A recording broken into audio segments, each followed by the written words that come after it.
Hey, so here's the deal.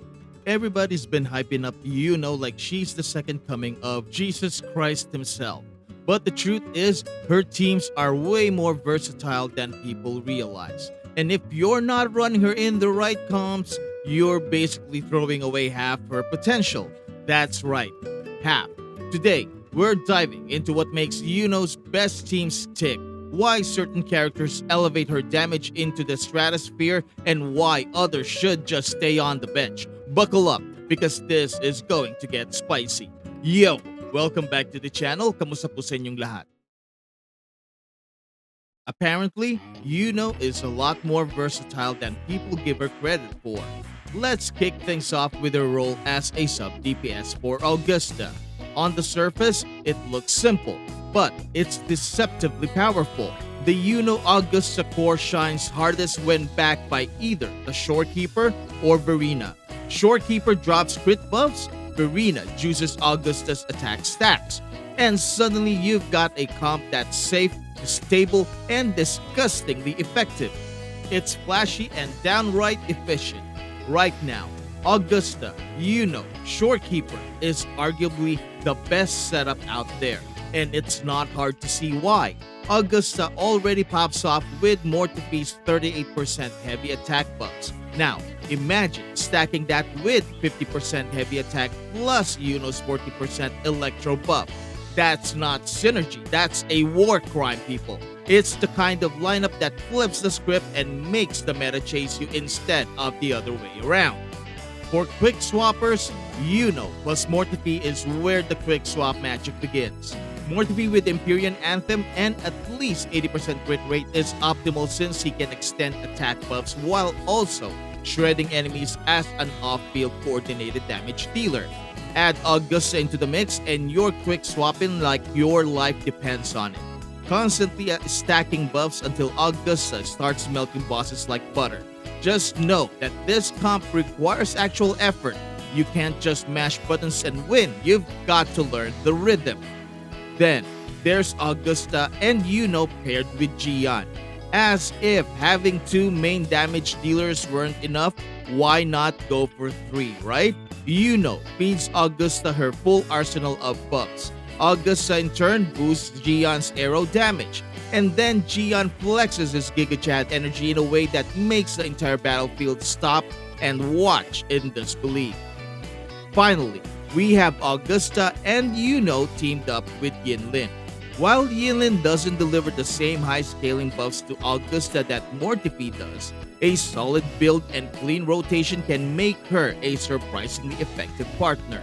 Her outro grants Augusta a 20% electro damage bonus and gives Yuno a 25% liberation buff, turning the battlefield into a chaotic but powerful spectacle.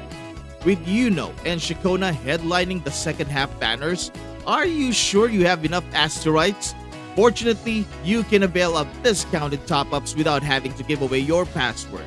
Loot Bar now has a do-it-yourself top-up for Wuthering Waves that you can do right on mobile. You can save up to 21% in discounts, even more if you use my link in the description. It's fast, secure, and cheaper than in-game top-ups. Trusted by the community with excellent reviews.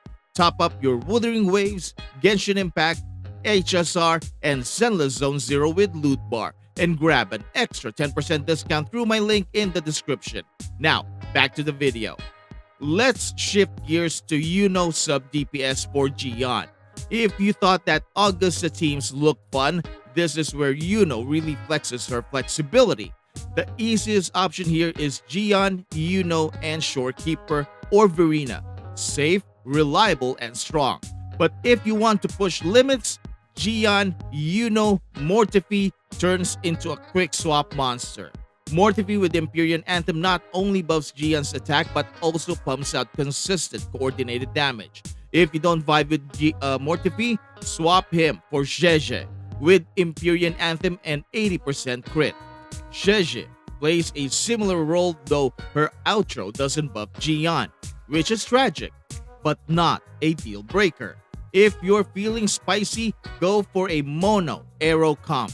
Jiyan, Yuno, Jianshin, creates a damage-sharing partnership where Jiyan buffs Yuno's liberation and Yuno buffs Jiyan's heavy attacks. They both get to shine, which makes it a balanced but deadly comp.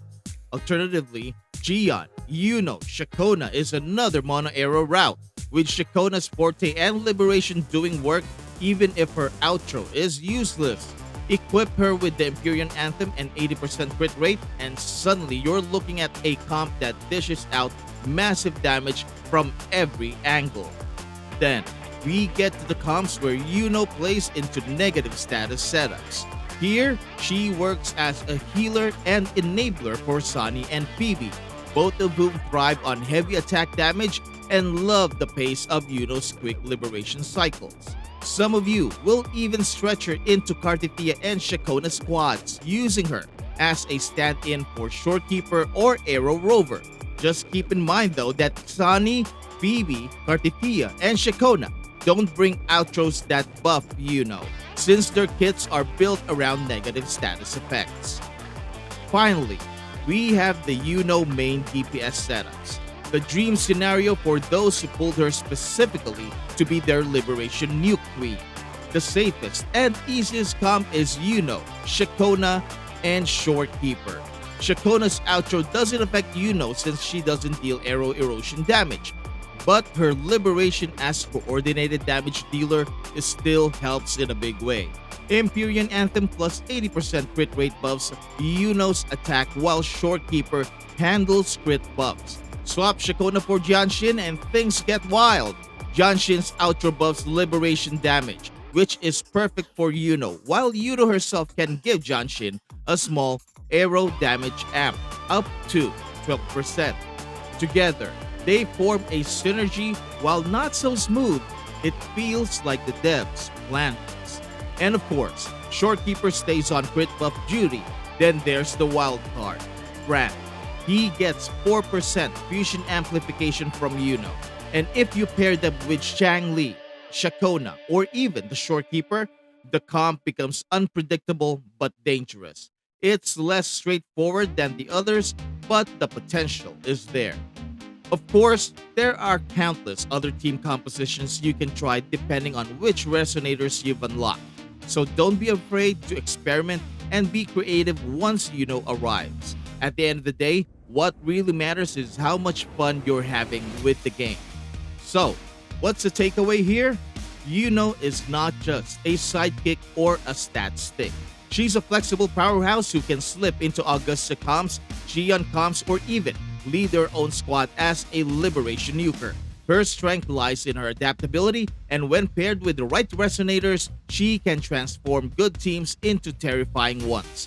Whether you're quick swapping like a pro with Mortifi, building mono arrow synergy with Jiyan, or going full liberation nukes, Yuno has a place in your roster that's bigger than people are giving her credit for. And if you are considering topping up on Lunites to get Yuno, go check out my link in the description for my additional 10% discount with Loot Bar and save on your next top up. Also, please support my original channel, VeeDizzy, for more game-related discussions and guides. Link is also in the description. If this video resonated with you, please drop a like, hit subscribe, and slap on that notification bell so you won't miss future drops.